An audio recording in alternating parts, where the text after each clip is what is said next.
బీరకాయ కూర వండేసుకుని బీరకాయ పొట్టు పాడేస్తున్నారా? అలా చేయకుండా ఈసారి బీరకాయ పొట్టుతో రోటి పచ్చడి చేసుకోండి. వేడి వేడి అన్నంలో ఈ పచ్చడి వేసుకుని పప్పు నూనె కానీ నెయ్యి కానీ వేసుకుని తింటే భోజనం అంతా ఆ పచ్చడితో తినేస్తారు. బీరకాయ పొట్టుతో పచ్చడి చేసినప్పుడు కొంచెం బీరకాయ ముక్కలు కూడా ఉంటే చాలా బాగుంటుంది.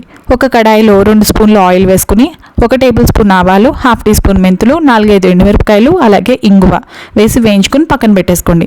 వేరొక కడాయిలో 2 గరిటెల నూనె వేసుకుని ఈ బీరకాయ పొట్టు బీరకాయ ముక్కలు వేసుకుని వేయించుకోండి. కారానికి సరిపడా పచ్చిమిరపకాయలు వేసుకోండి. అలాగే రుచికి సరిపడా ఉప్పు, 1/2 టీ స్పూన్ పసుపు వేసుకుని మూత పెట్టేసేయండి. 10 నిమిషాలు అస్సలు డిస్టర్బ్ చేయకండి. 10 నిమిషాల్లో చక్కగా మెత్తగా అయిపోతాయి. మిక్సర్ జార్లో ఇందాక వేయించుకున్న ఆవాలు మెంతుల మిశ్రమం అలాగే పాత చింతకాయ పచ్చడి ఇంట్లో ఉంటే ఖచ్చితంగా వేసుకోండి. చాలా టేస్టీగా ఉంటుంది. చింతపండుకి రీప్లేస్మెంటే ఈ చింతకాయ. ఒకవేళ చింతకాయ లేకపోతే చింతపండు చిన్న నిమ్మకాయ సైజ్ అంతా వేసుకోవచ్చు. ఒక 20 పచ్చి వెల్లుల్లిపాయలు వేసుకుని ఇదంతా ఒకసారి మిక్సీ పట్టుకున్న తర్వాత మాత్రమే బీరకాయ ఉడికించింది కూడా వేసుకుని ఇంకోసారి మిక్సీ పట్టుకోవాలి కచ్చపచ్చగా. పైన పోపు వేసుకుంటే వెల్లుల్లిపాయలతో ఇంగు వేసుకుని చాలా టేస్టీగా ఉంటుంది. ఖచ్చితంగా బీరకాయ పొట్టు పాడేయకుండా ఇలా ట్రై చేయండి.